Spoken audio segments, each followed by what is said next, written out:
آج دن بھر تم روتی رہی ہو، عورت اسے کہہ رہی تھی۔ تھوڑی دیر بعد تم ہنسوگی اور اپنے آپ کو پہچان بھی نہیں سکوگی۔ تم خوش نصیب ہو، اس نے جو خدا کی طرف سے زمین پر اترا ہے تمہیں پسند کیا ہے، وہ صرف تمہارے لیے یہاں آیا ہے۔ اس نے تمہیں 20 روز کی مسافت جتنی دور سے غیب کی آنکھ سے دیکھا تھا، تمہارے گاؤں میں اسے خدا لایا ہے۔ اگر یہ نہ آتا تم کسی صحرائی گڈریے کے ساتھ بیاہ ہی جاتی یا تمہیں بردہ فروش کے ہاتھ بیچ دیا جاتا۔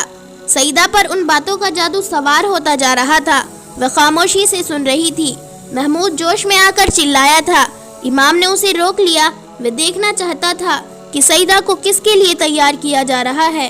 زیادہ دیر نہیں گزری تھی کہ ٹیلے کی دوسری طرف سے کسی نے اعلان کیا، وہ جو خدا کا بھیجا ہوا پیغمبر ہے اور جس کے ہاتھ میں ہم سب کی زندگی اور موت ہے اور جس کی آنکھ غیب کے بھید دیکھ سکتی ہے، تاریک رات میں آسمان پر جا رہا ہے، جس کے ستارے خدا کی آنکھ کی طرف روشن ہیں۔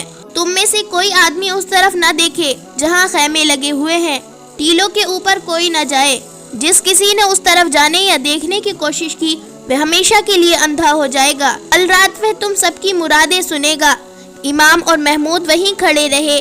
خیمے کے اندر جو مرد عورت تھے، انہوں نے سیدہ کو ایک بار پھر نصیحت کی کہ وہ آ رہا ہے، اس کے سامنے کوئی بدتمیزی نہ کرنا، وہ آ گیا ہے۔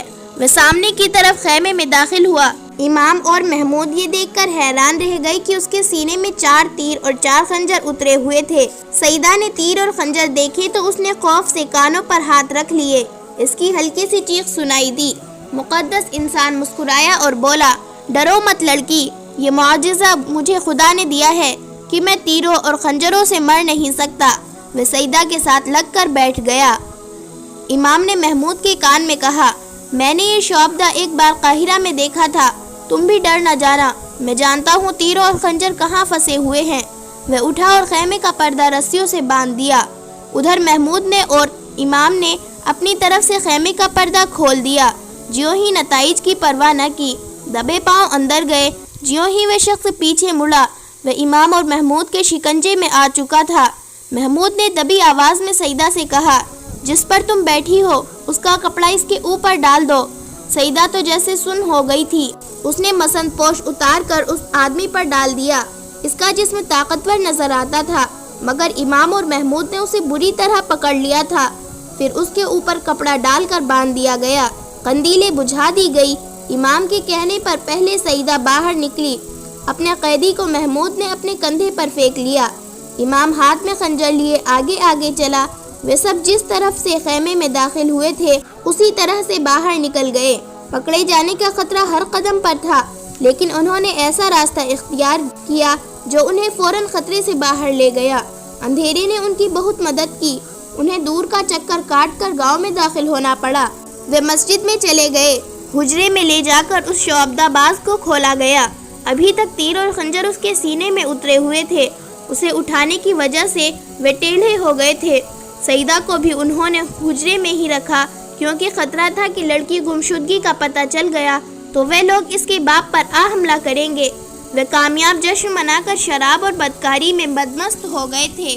وہ سوچ بھی نہیں سکتے تھے کہ ان کا آقا بم یا نہیں، چڑیا کے اغوا بھی ہو سکتا ہے۔ امام اور محمود نے اسے چغا اتارنے کو کہا۔ اس نے پہلے تیر اور خنجر کھینچ کر نکالے، چغا اتارا، پھر اس سے اندر والے کپڑے بھی اتروا لیے گئے۔ ان کپڑوں میں کارک کی طرح نرم لکڑی چھپی ہوئی تھی جس پر چمڑا لگا ہوا تھا۔ یہ لکڑی کچھ دوہری ہو جاتی تھی اور اتنی لمبی چوڑی تھی جس سے اس کا سینہ ڈھک جاتا تھا۔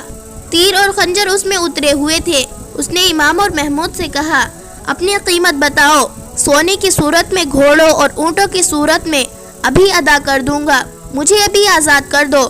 امام نے کہا، تم آزاد نہیں ہو سکو گے، ہم بھی لوگوں کی طرح تمہارے انتظار میں بیٹھے تھے۔ امام نے محمود سے کہا، تمہیں معلوم ہوگا کہ قریبی چوکی کہاں ہے، وہاں سے پورے دستے کو ساتھ لے جاؤ۔ اس نے چوکی کا فاصلہ اور سمت بتائی اور وہ خفیہ الفاظ بھی بتائے جن سے امام سراغ رسا اور جاسوس کی حیثیت سے پہچانا جاتا تھا۔ اپنے 2 جاسوسوں کے نام اور ٹھکانہ نہ بتا کر محمود سے کہا، انہیں میرے پاس بھیجتے جانا۔ محمود نے امام کے گھوڑے پر زین ڈالی اور سوار ہو کر نکل گیا۔ اسے امام کے دونوں جاسوس مل گئے، انہیں مسجد میں جانے کو کہہ کر چوکی کی سمت روانہ ہو گیا۔ گاؤں کچھ دور جا کر اس نے گھوڑے کو ایڑ لگائی۔ کوئی 1.5 گھنٹے کی مسافت تھی، مگر وہ ششو پنج میں مبتلا تھا۔ وہ اس چوکی کے کمانڈر کو جانتا تھا۔ وہ لاپرواہ آدمی تھا۔ صلیبیوں اور سوڈانیوں نے اسے رشوت دے دے کر اپنے ساتھ ملا رکھا تھا۔ محمود نے قاہرہ کو اس کی رپورٹ بھیج رکھی تھی، مگر ابھی تک اس کے خلاف کوئی کارروائی نہیں ہوئی تھی۔ محمود کو یہی نظر آ رہا تھا کہ اپنے دستے کو اس کے ساتھ نہیں بھیجے گا یا وقت ضائع کرے گا تاکہ دشمن نکل جائے۔ محمود سوچ رہا تھا کہ اگر چوکی سے اسے دستہ نہ ملا تو وہ کیا کرے گا۔ صبح سے پہلے دستے کو گاؤں پہنچنا ضروری تھا۔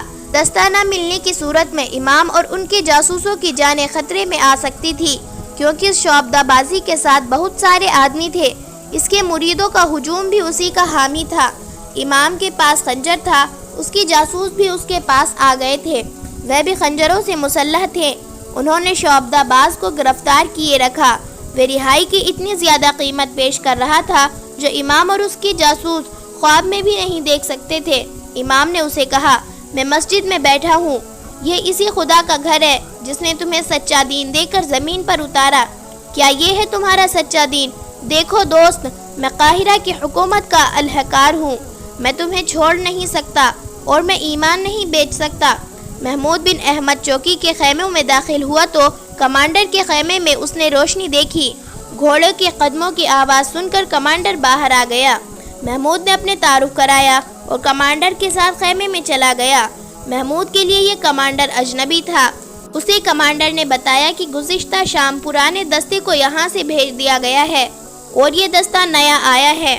یہ تبدیلی صلاح الدین ایوبی کے حکم سے کی گئی تھی۔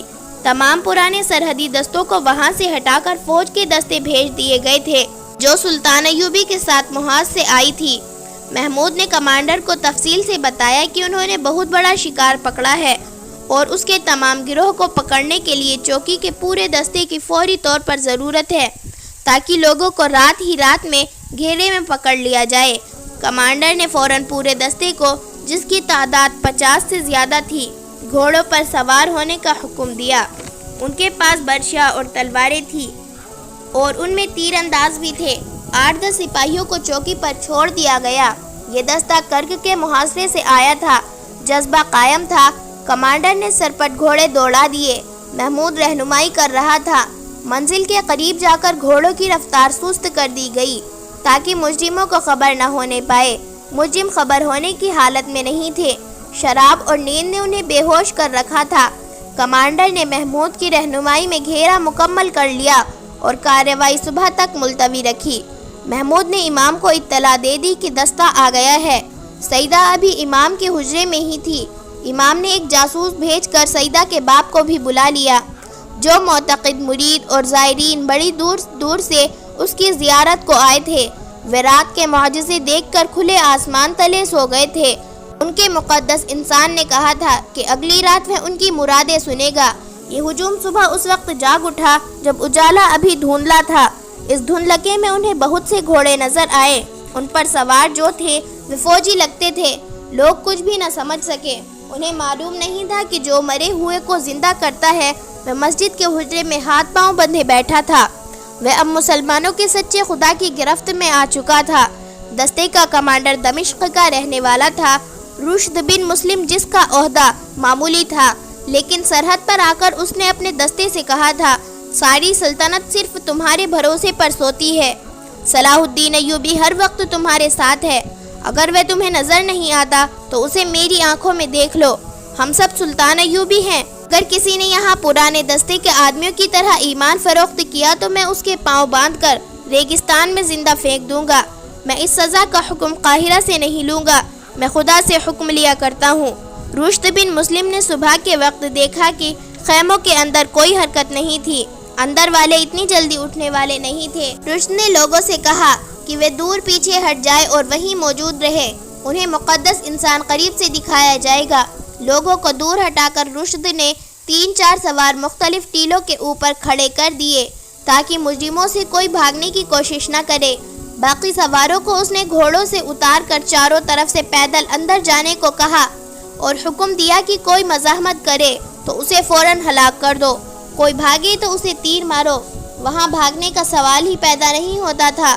رشد ننگی تلوار ہاتھ میں لیے پہلے خیمے میں داخل ہوا تو اندر اسے ایک نیم برہنہ لڑکی اور 2 آدمی گہری نیند سوئے ہوئے نظر آئے۔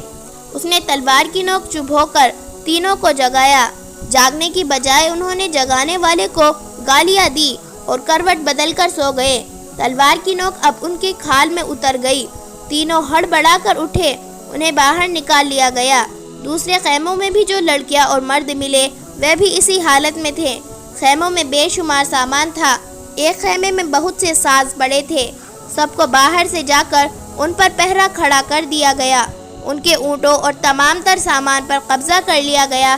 امام رشد بن مسلم کے ساتھ تھا۔ وہ اس آدمی کو اپنے حجرے میں سے لے آیا جو اپنے آپ کو خدا کے بیٹے کا بیٹا کہتا تھا۔ اس کے ہاتھ پیچھے بندھے ہوئے تھے۔ اسے اسی جگہ کھڑا کیا گیا جہاں رات اس نے معجزے دکھا دیے تھے۔ پیچھے پردے لگے ہوئے تھے۔ اس کے گروہ کو اس کے سامنے بیٹھا دیا گیا۔ ان سب کے ہاتھ پیچھے باندھ دیے گئے تھے۔ وہ ساز ان کے قریب رکھ دیے گئے جو ایک خیمے سے برآمد ہوئے تھے۔ امام نے لوگوں کو آگے آنے کو کہا۔ ہجوم آگے آیا تو امام نے کہا، اسے کہو کہ یہ خدا کا ایلچی ہے یا اس کا بیٹا ہے تو اپنے ہاتھ رسیوں سے آزاد کرے۔ یہ مرے ہوئے کو زندہ کرتا ہے۔ میں اس کے گروہ کے ایک آدمی کو ہلاک کر دوں گا۔ تم اسے کہو کہ اسے میرے ہاتھ سے چھڑا لو، یا وہ مر جائے تو اسے زندہ کر دے۔ امام نے اس کے گروہ کے ایک آدمی کو اٹھایا اور رشد کی تلوار لے کر اس کی طرف بڑھا تو وہ آدمی چلا اٹھا، مجھے بخش دو، یہ آدمی مجھے زندہ نہیں کر سکے گا، یہ بہت بڑا پاپی ہے، خدا کے لیے مجھے قتل نہ کرنا۔ لوگوں نے یہ تماشا دیکھا مگر ان کے وہم ابھی دور نہیں ہوئے تھے۔ امام اس آدمی کا چوغا اور کپڑے بھی ساتھ لے آیا تھا، نرم لکڑی بھی ساتھ تھی۔ امام نے یہ کپڑے پہن لیے، کسی کو دکھائے بغیر لکڑی اندر رکھ لی، اوپر چوغا پہن لیا۔ اس نے رشد سے کہا کہ اپنے 4 تیر اندازوں میرے سامنے لاؤ۔ تیر انداز آئے تو اس نے انہیں کہا، 30 قدم دور کھڑے ہو کر میرے دل کا نشانہ لو اور تیر چلاؤ۔ تیر اندازوں نے رشد بن مسلم کی طرف سوالیہ نگاہوں سے دیکھا۔ رات کو محمود نے رشد کو تیر اور خنجروں کے سینے میں اترنے کی حقیقت بتا دی تھی۔ رشد نے اپنے تیر اندازوں کو حکم دیا کہ وہ تیر چلا دے۔ انہوں نے نشانہ لے کر تیر چلا دیے۔ چاروں تیر امام کے دل کے مقام میں پیوست ہو گئے۔ امام نے کہا، اب آگے آ کر میرے سینے پر 4 خنجر پوری طاقت سے پھینکو۔ خنجر پھینکے گئے جو امام کے سینے میں جا کر اٹک گئے۔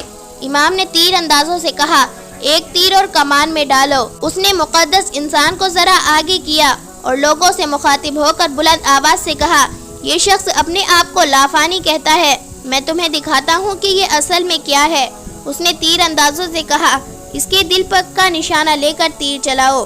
جو ہی کمانیں اوپر اٹھی وہ آدمی دوڑ کر امام کے پیچھے ہو گیا۔ وہ موت کے ڈر سے تھر تھر کانپ رہا تھا اور بھکاریوں کی طرح جان کی بخشش مانگ رہا تھا۔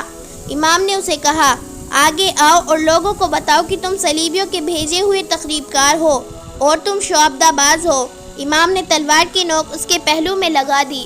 لوگوں، اس آدمی نے آگے جا کر بلند آواز سے کہا، میں لافانی ہوں، میں تمہاری طرح کا انسان ہوں، مجھے صلیبیوں نے بھیجا ہے کہ تمہارا ایمان خراب کروں، اس کی مجھے اجرت ملتی ہے۔ امام نے کہا، اور شمعون کی بیٹی سیدہ کا اسی نے اغوا کرایا تھا، ہم نے لڑکی رہا کرا لی ہے۔ امام نے چوغا اتارا، اندر کے کپڑے اتارے، لکڑی الگ کی اور رشد کے ایک سپاہی کے ہاتھ میں دے کر کہا کہ یہ تمام مجمع میں گھما لاؤ۔ امام نے لوگوں سے کہا کہ تیر اور خنجر اس لکڑی میں لگتے ہیں۔ تمام لوگوں نے یہ بھید دیکھ لیا تو انہیں آگے بلا کر کہا گیا کہ ہر جگہ گھومو اور ہر ایک چیز کو دیکھو۔ لوگ دوڑتے ہوئے ہر جگہ پھیل گئے۔ پردوں کے پیچھے ایک غار بنایا گیا تھا، وہاں رات کو سازندے بیٹھ کر ساز بجایا کرتے تھے۔ لوگ خیمے میں گئے تو وہاں شراب کی بدبو پھیلی ہوئی تھی۔